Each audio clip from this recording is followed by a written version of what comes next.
Ingat pesan ibu, pakai maskermu, cuci tangan pakai sabun, jangan sampai tertular.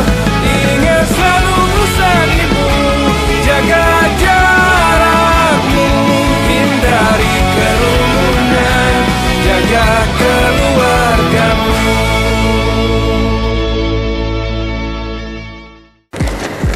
Baik, pemirsa Bali Express dimanapun berada, selamat bertemu kembali di acara Bincang-Bincang COVID-19.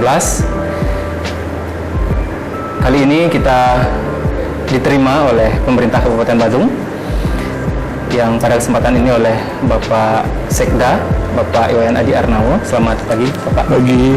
Bagaimana kabarnya, Pak? Hari ini? Baik. Kami ucapkan terima kasih karena sudah menerima tim Bali Express, memberikan kesempatan untuk wawancara dan juga sekaligus di ruangan. Seperti yang kita ketahui bersama bahwa pandemi COVID-19 ini belum berakhir. Bahkan sekarang negara-negara di dunia termasuk di Bali dan khususnya Badung juga sedang dari segi pemerintah dan masyarakat masih berjuang bersama-sama menghadapi pandemi ini. Nah, dalam beberapa saat ke depan kita akan membahas bagaimana strategi pemerintah Kabupaten Badung dalam pencegahan penanganan COVID-19, termasuk bagaimana membangun optimisme masyarakat untuk bisa tetap eksis di era kenormalan baru ini. Baik, mohon izin Bapak Sekda, mungkin bisa digambarkan Pak kondisi terkini dari Kabupaten Badung yang selama ini menjadi salah satu barometer di dunia ini, khususnya di bidang perekonomian yang dihidupi oleh pariwisata ini, Pak. Terima kasih wartawan dari Bali Express ya, terkait dengan kedatangan hari ini berkenaan dengan ingin melihat perkembangan yang terdekat, yang terkini terkait dengan pandemi COVID di Badung ini. Perlu saya sampaikan bahwasannya mungkin dunia internasional sedang mengalami persoalan dasar. Yang paling ada di depan mata kita sekarang ini adalah kan persoalan dalam bidang ekonomi kan. Dan kalau kita bicara Badung, khususnya di mana backbone Badung itu adalah berada di sektor pariwisata, tentu dengan kondisi pandemi COVID ini adalah Badung adalah daerah yang paling terpukul. Secara umum mungkin Bali ya. Tapi di Bali inilah Badung juga yang paling terpukul. Karena terus terang kalau kita lihat kondisi Badung, pertumbuhan ekonomi Badung itu banyak didukung oleh sektor pariwisata. Nah, kalau kita berangkat dari kondisi itu, tentu akan berimplikasi kepada tingkat pendapatan Badung. Tingkat pendapatan Badung yang kita bisa lihat bahwa itu sangat-sangat menurun drastis. Malahan mungkin peningkatan pendapatan Badung hanya sampai ke angka 20-30% lah. Dari pendapatan yang dari pendapatan. Dengan kondisi itu tentu akan banyak hal yang kita tidak bisa lakukan dalam rangka untuk pelayanan dan peningkatan kesejahteraan buat masyarakat Badung. Oleh karena itu maka terus terang kami dalam hal ini sangat berkepentingan, dan barusan juga saya ketemu dengan utusan dari BNPB pusat terkait langkah-langkah kita ke depan dalam rangka penanganan COVID ini.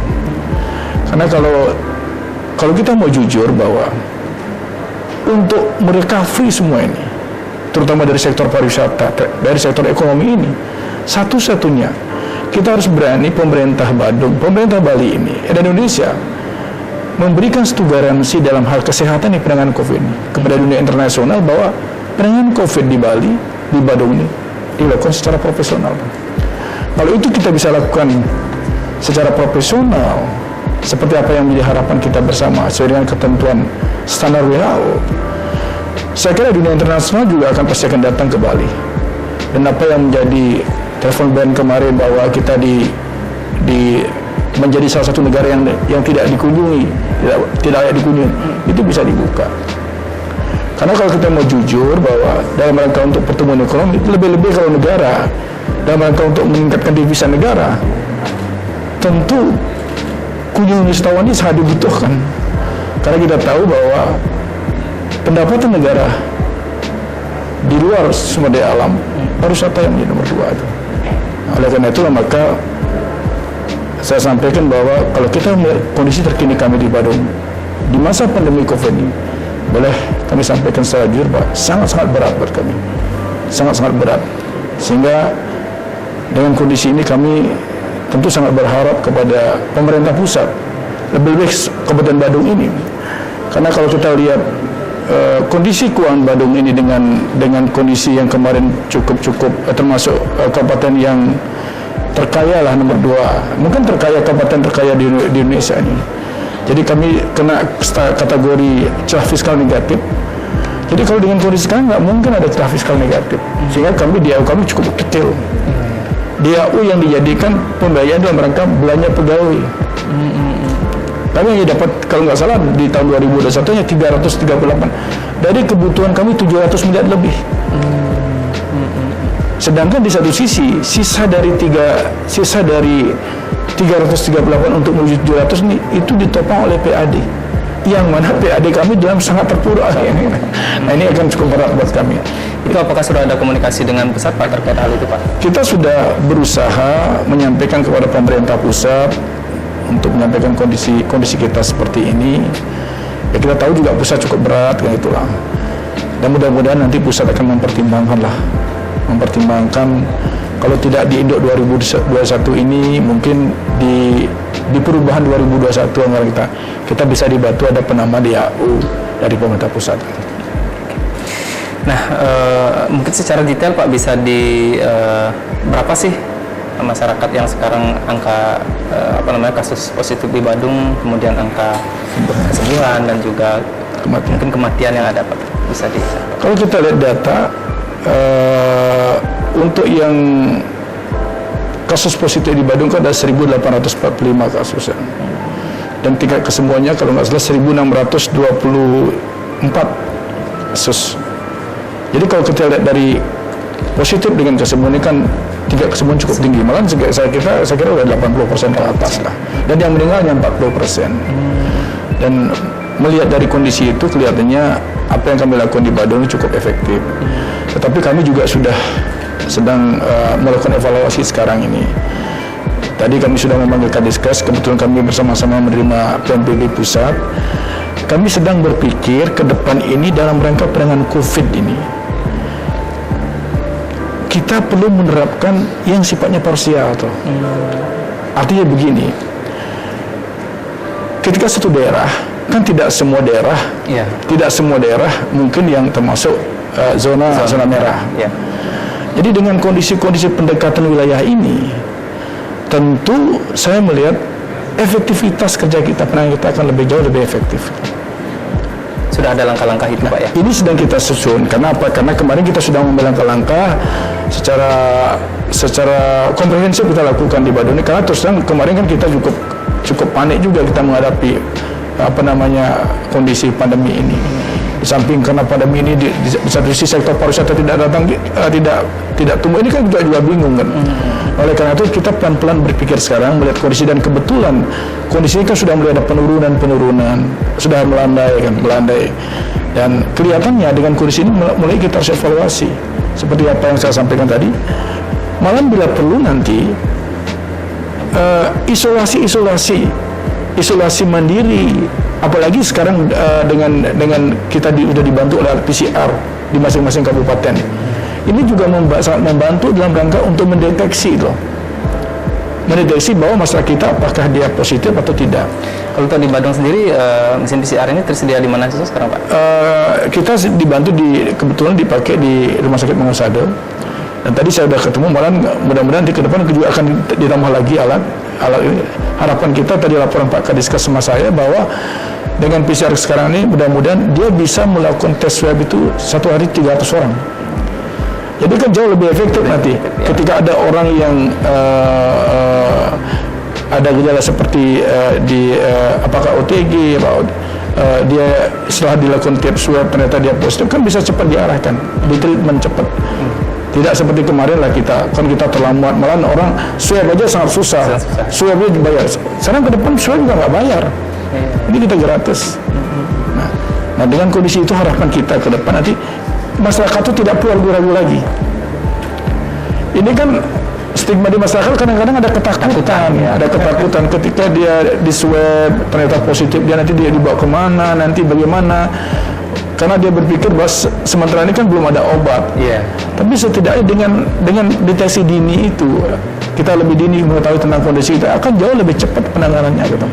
Nah, informasi ini perlu disampaikan kepada masyarakat. Yang kedua juga kemarin saya melihat masyarakat tuh banyak malas untuk melakukan tes swab itu kan karena biayanya tinggi gitu. Orang membayar itu. Sekarang sudah didorong oleh pemerintah, sudah nggak perlu bayar lagi. Sehingga dengan harapan kita ini cepat bisa dilakukan, sehingga bisa memastikan kita tidak semua loh. Kita bisa memastikan bahwa di Badung ini memang sekian yang positif, sekian yang negatif gitu. Nah, jadi yang positif ini treatment kita jelas, isolasi kita juga jelas.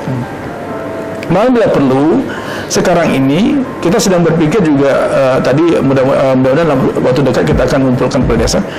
Kita akan dorong desa-desa itu yang siap itu biarkan membuat isolasi mandiri di lain. Contoh misalnya ada desa A yang di sana ternyata warganya kena, misalnya ada positif berapa orang, diisolasi di sana. Jadi kan dengan kondisi seperti itu, jadi masyarakat desa sekitar tahu, ada penanganan COVID seperti ini loh. Jadi dia tidak malu-malu, apalagi nanti laporan dari masing-masing. Kebetulan di Badung ini mungkin di Bali kan ada satgas desa, ada desa adat, desa adat yang menangani masalah COVID ini. Ini biar cepat informasi ini, sehingga nanti untuk penanganan memastikan bahwa orang ini kena COVID, dilakukan tes swab, dan kita akan cepat juga melakukan penanganan. Nah, ini kita akan coba dorong nanti seperti itu. Kalau memang desa-desa yang siap untuk melakukan isolasi, ya silakan nanti. Tentu dengan kita akan cek dulu verifikasi tempatnya itu apakah layak, apakah tidak. Nah, semua dan tujuannya juga bagus itu. Kalau misalnya desa bisa membangun isolasi mandiri, misalnya ada ruang apa di desa dibangun seperti itu, kan kita bisa bantu dalam rangka untuk untuk konsumsinya, makannya. Kan ada perputaran ekonomi di sana. Bayangkan sekarang misalnya ada suatu tempat yang misalnya mudah-mudahan sih enggak ya, ada COVID 5 orang, dia tiap hari kita bantu, kita berikan gitu. Dan itu diberikan tuh, kan lumayan perputaran ekonomi di sana.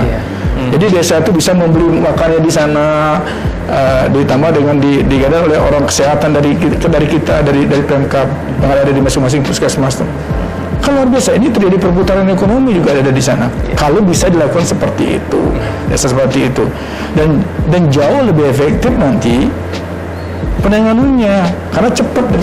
Jadi kalau ada orang yang lingkungannya misalnya kena positif, otomatis tracingnya jelas tuh. Jelas tracingnya jelas. Dengan dilakukan tes swab ternyata mudah-mudahan ternyata apakah positif atau negatif, tapi kan cepat penanganannya. Di desa seperti orang yang tanpa gejala langsung kita isolasi di sini. Kalau orang yang kira-kira dengan gejala ya kita bawa ke rumah sakit gitu untuk ditangani gitu. Nah, mungkin dari awal kan seperti Bapak bilang bahwa awalnya semua pihak panik terhadap menerima kenyataan bahwa COVID dan sebagainya. Nah, langkah-langkah yang sudah dilakukan Kabupaten Badung, Pak, sejauh ini nih, mungkin program atau langkah-langkah cepat untuk menjawab permasalahan COVID ini seperti apa, Pak? Kalau saya melihat bahwa langkah-langkah yang dilakukan pemerintah Kabupaten Badung mungkin acuannya sama dengan daerah lain lah. Ya, ada satgas gotong royong di masing-masing desa, ada gugus tugas di masing-masing kabupaten yang dipimpin oleh kepala daerah kan begitu.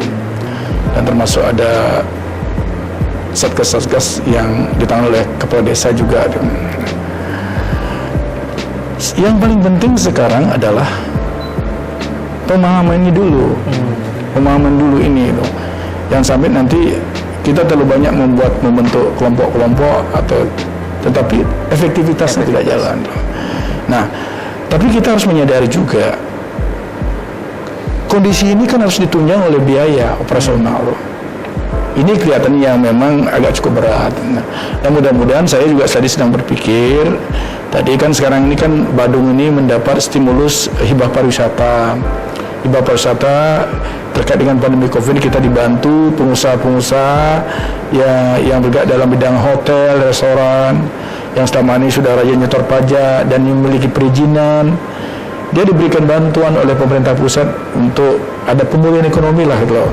Dengan harapan pemerintah pusat bahwa perusahaan-perusahaan itu tidak tutup sehingga kita bisa minimize PHK gitu loh. Nah, ini kan tujuannya dalam rangka untuk membantu masyarakat juga gitu. Nah, di satu sisi dengan kondisi itu ternyata pemerintah daerah juga diberikan 30%, 25% ya. Untuk kami di Bandung, pagu kami cukup besar 248 miliar. Yang harus kami habiskan sampai tanggal 23 Desember ini. Nah, inilah kami memanggil perangkat daerah untuk membuat program dan kegiatan. Terutama dimungkinkan uang ini diarahkan untuk dalam rangka penanganan kesehatan ini. Nah, kalian bersambut kan jadinya di tengah-tengah kondisi fiskal kita terbatas. Sekarang pemerintah pusat mengucurkan dana melalui stimulus pariwisata hadiah hibah pariwisata ini yang diberikan kepada pemerintah sebagai stimulus. Nah, inilah kita dorong dan saya juga perintahkan kepada Kadiskes coba membuat suatu strategi dan formulasi terkait dengan pemanfaatan anggaran ini sehingga benar-benar bisa efektif gitu. Bayangkan misalnya kalau memang dimungkinkan dari dana ini kita arahkan untuk mulai menghidupkan kembali Satgas Gotong Royong itu, ya kan? Kita berikan operasionalnya misalnya, sehingga akan bergerak nanti. Kalau desa sudah bergerak secara komprehensif, Pak, holistik ini kita semua bergerak, saya akan jauh lebih cepat. Pemantauannya juga lebih cepat, gitu. Nah, dengan pemahaman yang sama itu. Nah, masalahnya kita kan yang paling kita takutkan kan ya angat-angat ayam itu. Nah, tapi saya melihat semangat teman-teman di wilayah itu cukup besar. Hanya persoalan sekarang kita harus jujur bahwa masalah ini ya masalah operasionalnya dia. Ini kan perlu operasional juga dia. Dalam rangka untuk melakukan pemantauan. Malahan saya sudah sampaikan kepada Satpol PP juga di tengah-tengah belum adanya vaksin ini. Tentu vaksin yang paling utama adalah pakai masker kan tuh. 3M itu. Iya, 3M. Arti masker dulu lah, masker. Ada 3M. Pakai masker, cuci tangan, itu jaga jarak, kan itu. Nah, pakai masker ini, bagaimana kita mendorong kesadaran masyarakat untuk pakai masker ini? Karena apa? Karena dengan pakai masker ini setidaknya kita bisa minimize penyebaran virus itu. Asal dia disiplin. Nah, ini kan perlu dipantau juga. Dibantu juga oleh kita. Misal dalam hal ini ada Satpol PP, apalagi sekarang ada keterlibatan dari TNI, Polri, kan gitu. Ini kan bagus, Pak. Jadi ada orang masyarakat yang tuh bisa TNI juga ikut terlibat di dalam, kan bagus ini. Ini juga memotivasi kita juga dalam rangka pengendalian ini biar ya untuk meningkatkan kesadaran masyarakat kita lah. Karena itu jauh lebih penting sekarang di tengah-tengah kondisi pandemi COVID ini. Untuk hibah pariwisata kalau tidak salah Bandung mendapatkan porsi yang paling besar di Kabupaten Bali, Pak.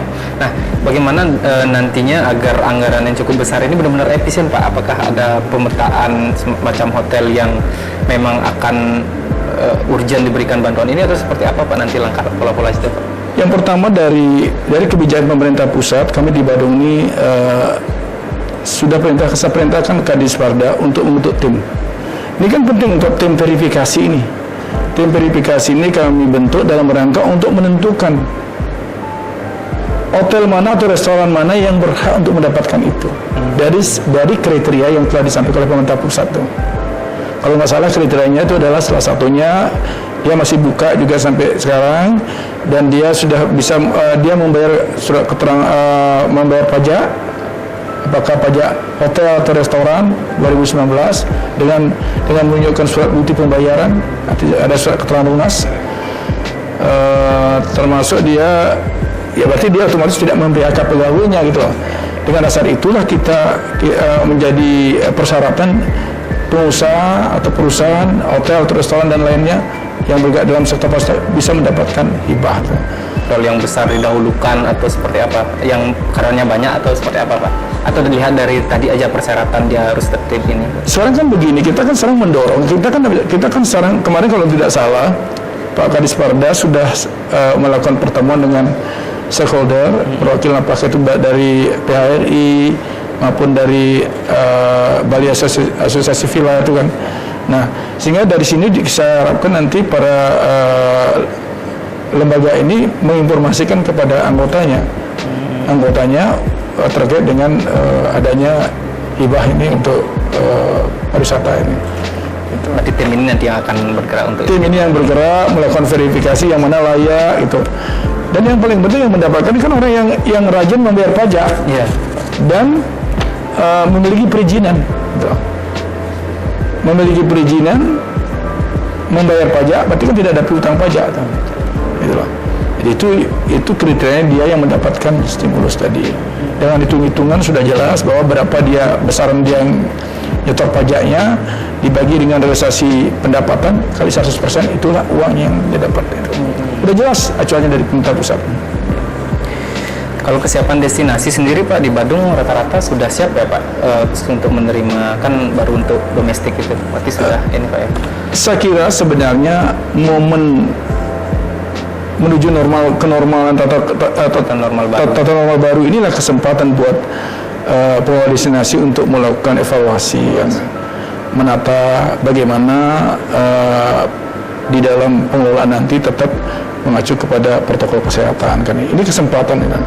Saya kira kita sudah turun dan sudah ada tim melakukan verifikasi terkait dengan itu, dan kelihatannya sudah siap sebenarnya destinasi-destinasi yang ada di Badung ini. Mungkin semua di Bali ini seperti itu, termasuk hotel-hotel. Saya sudah berkunjung ke TDC juga yang merupakan barometer kita kan. Namun pertimbangan pemerintah pusat kan belum berani membuka pariwisata kita secara internasionalnya, karena terus terang kalau kita bicara Bali ini kan kontribusi yang cukup besar kan dari mancanegara ini kan, dari mancanegara ini, terutama dari wisatawan luar ini kan. Tapi juga tidak untuk kemungkinan kita juga berharap nanti terhadap masyarakat kita yang hobi traveling ini kan, hobi traveling ini mungkin dengan rentang waktu yang cukup lama ini kan cukup jenuh juga dia ada di rumahnya.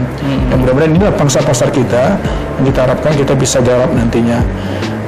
Namun demikian tentu yang menjadi garansi buat mereka adalah bagaimana dengan akomodasi di Bali ini, apakah sudah menyiapkan protokol kesehatan itu. Nah, oleh karena itu inilah yang kita dorong sekarang kepada akomodasi yang ada di Bali, di Badung khususnya ini, untuk bagaimana penerapan protokol kesehatan ini benar-benar dilaksanakan di lapangan itu. Iya. Nah, ini ada kabar bahwa keputusan pusat untuk libur panjang ini Pak, mungkin Bapak juga tadi sempat menyinggung tentang masyarakat yang jenuh.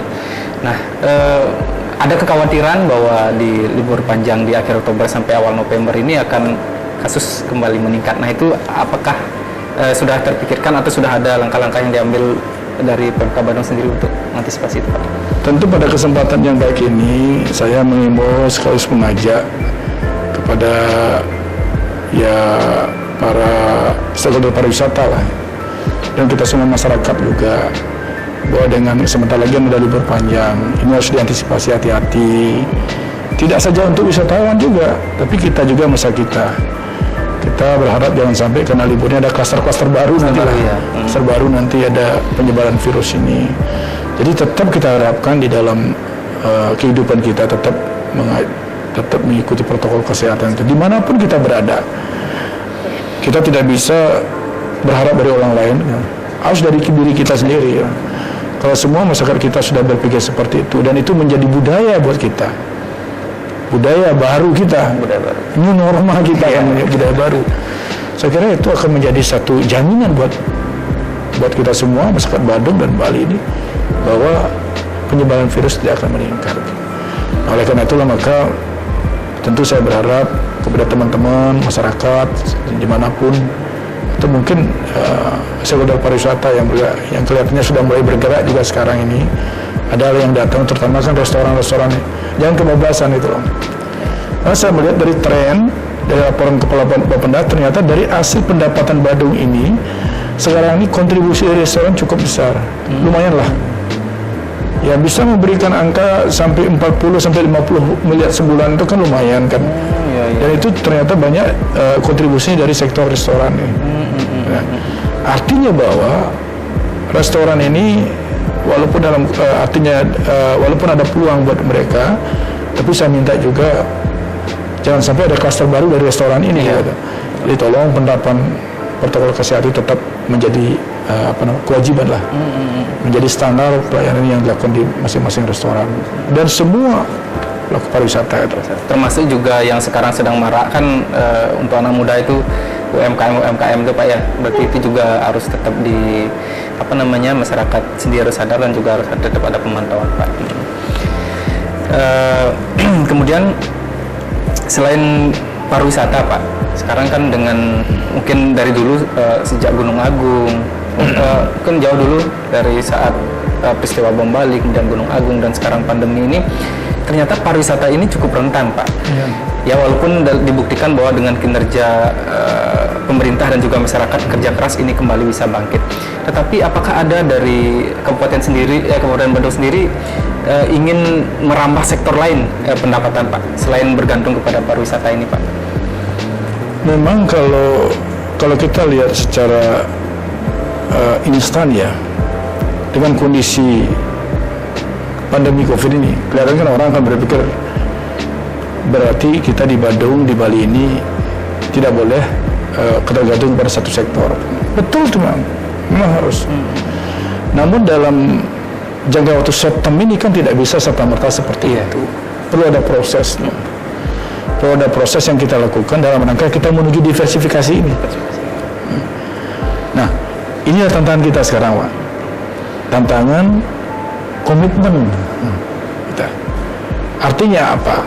Sebenarnya kita di Bali ini kan sudah diberikan berkah banyak, punya budaya, punya daerah yang eksotis lah. Ya. Terus sebenarnya kita punya wilayah yang memang memungkinkan untuk memberikan kontribusi pangan. Hanya semua ini belum tergarap.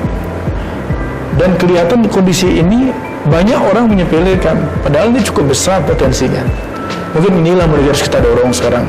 Pertanian khususnya pertanian Pak. Artinya bahwa kita mulai harus dorong, tapi tidak serta-merta harus langsung karena terus sampai saat ini kan belum ada kepastian jaminan juga. Nah sekarang yang paling penting adalah kita memastikan bahwa kualitas produk kita ini, semua pasar kita kan sudah cukup dekat dengan Bali sebagai destinasi pariwisata. Ini merupakan market kita yang luar biasa, yang mana ini dipakai oleh orang-orang lain kan sementara ini, yang memberikan kontribusi dari pihak luar untuk mendukung kebutuhan pariwisata kita ini kan. Nah inilah mulai harus digarap sekarang. Potensi ini harus mulai digarap. Itu jangka panjang ini. Jangka panjang. Jangan dibiarkan. Tapi ini perlu di-guidance, perlu ada proses, perlu didorong oleh pemerintah juga. Kita sama-sama lah untuk menuju. Dan yang paling penting adalah paradigma kepada anak-anak muda sekarang. Jangan hanya berpikir kita harus kerja di hotel. Jangan hanya berpikir kita harus mencari pekerjaan. Kalau sekali-sekali menjadi petani yang modern ya, bukan tidak mungkin akan menjadi orang hebat kan begitu Pak. Nah ini mungkin mindset ini harus dirubah sekarang. Tapi kan perlu waktu tuh. Tetapi tidak boleh diam gitu. Harus kita lakukan. Nah ini mungkin disinilah posisi pemerintah sebagai fasilitator, bagaimana untuk mendorong generasi muda mulai berpikir seperti itu tuh. Karena kalau tidak seperti itu Pak, mohon maaf, kita akan berat. Kalau kita hanya tergantung sama satu sektor pariwisata seperti sekarang ini, cukup berat sekali. Dan ini harus mulai kita pikirkan dulu. Nah, sesuai tema kita sebenarnya membangun optimis. Bagaimana pemerintah kabupaten untuk selain memang menekankan masyarakatnya untuk mematuhi protokol kesehatan, bagaimana apakah ada langkah untuk membangun optimisme masyarakat bisa melewati semua ini Pak? Apakah ada angka untuk meyakinkan itu? Yang pertama dalam jangka pendeknya short term ini ya, saya pikir adalah komitmen kita dalam rangka penanganan kesehatan dulu. Komitmen tidak hanya pemerintah juga masyarakat ini Pak ya. Ini dulu Pak. Karena sementara backbone kita kan dari pariwisata. Iya. Ini harus digarap dulu Pak. Kita nggak boleh lepas Pak begitu saja walaupun dalam kondisi seperti ini. Nah, kalau ini kita bisa lakukan dan sekaligus sebagai garansi buat wisatawan, saya yakin tidak akan lama pasti akan kembali lagi. Dan ini kan menjadi backbone dasar kita untuk yang lain gitu loh. Yang lain kita untuk berpikir. Sehingga misalnya kebijakan kita nanti dengan kita punya uang nanti kembali, mulai kita jangan di sektor pariwisata saja, sektor lain harus mulai digarap lagi itu. Sehingga berimbang Pak Sehingga berimbang. Nah ini mungkin, saya tetap punya optimisme. Apalagi saya lihat sekarang, dan kita semua sudah pada jenuh lah kalau terus di rumah. Iya. Dan sekarang saya lihat juga saya dengar informasi kata sudah mulai ada bookingan, baru bookingan. Booking ini kan melihat situasi kita juga. Iya. Kalau ternyata booking di Bali ini ternyata cukup bagus, apalagi kalau kita lihat beberapa dengan kondisi iklim di luar itu kan, mohon maaf, kadang-kadang iklim yang agak dingin gitu di Eropa, kan dia kemungkinan akan keluar dari negaranya. Dan ini kan ada peluang buat kita, terutama Bali ini kan sebagai destinasi internasional kan. Nah ini kesempatan kita. Nah hanya tinggal seperti yang saya sampaikan tadi bahwa sejauh mana kita mampu menunjukkan bahwa keseriusan kita dalam penanganan COVID ini. Karena ini kan menjadi momok internasional pandemi ini. Nah tinggal itulah sekarang yang perlu kita fokuskan. Dan saya juga di Badung berpikir sekarang ini adalah dianggap perubahan ini dengan kondisi fiskal yang sangat terbatas ini, saya lebih terfokus kepada penanganan kesehatan. Di samping itu ya, saya tidak meninggalkan sektor-sektor yang lain. Apakah pemulihan ekonomi, termasuk jaring pengembangan sosial kita. Selain sektor perekonomian, salah satunya adalah sektor pendidikan juga sangat terdampak, Pak. Katanya Badung sudah yang selama ini membuat program terobosan berupa internet gratis, itu sekarang bahkan katanya sudah masuk ke desa-desa, Pak. Ternyata apa yang kita programkan dari dulu itu ternyata inilah hasilnya. Ini hasilnya. Ketika kita melaksanakan work from home, ya kan, termasuk belajar dari rumah juga, kan, tanpa ada jaringan tidak akan mungkin bisa kita wujudkan hal itu kan.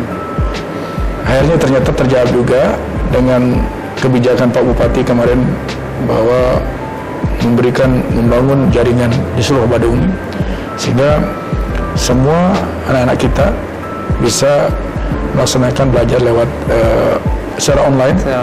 Tidak terbebani oleh dan malahan sekarang dengan kondisi seperti ini malahan ada inovasi baru seperti yang Pak sampaikan tadi, seperti di Bindu, di salah satu di Badung ini sudah mulai jaringan yang ada di Banjar itu langsung dikembangkan ke rumah-rumah Pak ya. Jadi tidak perlu berkumpul lagi di iya nanti kan bagus karena kalau dipusatkan di Banjar nanti kan ini bisa menjadi kasar baru kan.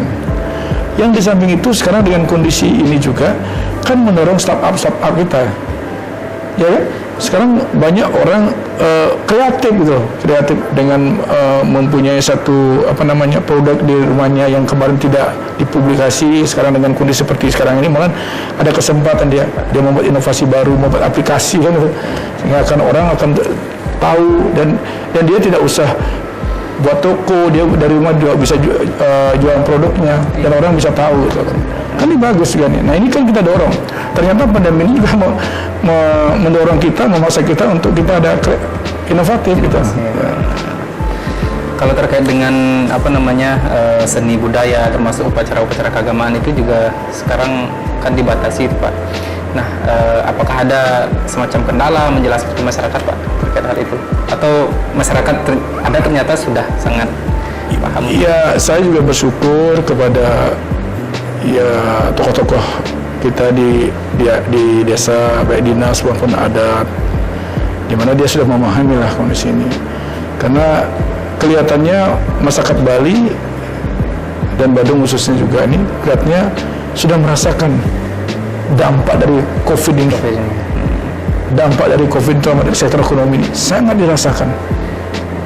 Oleh karena itu maka kelihatannya sekarang di masing-masing wilayah sudah menyesuaikan, mengikuti protokol kesehatan. Kenapa? Karena biar cepat aja pulih. Karena kita sudah nggak tahan dengan kondisi seperti ini. Bayangkan kalau ini terus seperti ini, Pak. Di mana kita dapat uang untuk dalam pembiayaan pembangunan tuh? Kalau itu sudah nggak ada, gimana kita dengan masyarakat kita? Kebutuhan masyarakat kita. Di tengah-tengah kondisi sekarang, mohon maaf, di mana-mana banyak terjadi pemutusan hubungan kerja gitu. Dan mudah-mudahan ini cepat pulih kembali, sehingga kita dari recovery, terus pemerintah juga pendapatan semakin stabil, program-program dan rangka keberpihakan kepada masyarakat bisa kita wujudkan. Terakhir mungkin Pak, tadi Bapak sudah berkali-kali juga memberikan himbauan, mungkin ada harapan terhadap kita semua, seluruh pihak termasuk masyarakat terkait dengan langkah-langkah ke depannya dan juga penekanan soal protokol kesehatan ini Pak, bisa disampaikan. tentu saya ya mengulang kembali bahwa untuk memulihkan kondisi Bali, kondisi Badung pada khususnya perekonomiannya, itu yang paling penting masyarakat tuh saya minta untuk mematuhi protokol kesehatan. Dan yang paling penting adalah pakai masker, ya, cuci tangan, jaga jarak. Jaga jarak itu penting, Pak. Jaga jarak. Dan apa yang sudah menjadi himbauan pemerintah terkait dengan penanganan COVID ini dilaksanakan. Jangan coba-coba ada tawar-menawar, apalagi punya pemikir lain. Kalau kita ingin bangkit dari semua itu. Terima kasih Bapak.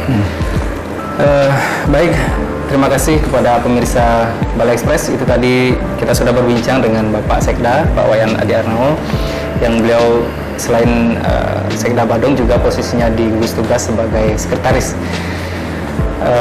Apa yang beliau sampaikan tadi hendaknya kita laksanakan bersama, khususnya di Kabupaten Badung sendiri, sehingga dengan kerjasama antara pemerintah dan masyarakat ini, langkah-langkah penanganan, kemudian menekan angka positif dan juga mendorong naik angka kesembuhan itu bisa kita kejar bersama. Saya ucapkan terima kasih Pak sudah diterima dan mohon maaf kalau ada hal-hal yang kurang berkenan. Kami dari tim Balai Express, saya sendiri, Surpa Adi Sastra dan tim pamit undur diri. Jangan lupa untuk tetap menerapkan protokol kesehatan, mulai dari memakai masker, cuci tangan, dan jaga jarak. Dan yang terpenting adalah semangat dan optimisme bahwa kita semua bisa melewati masa pandemi ini dan kembali beraktivitas seperti biasa. Terima kasih, selamat pagi.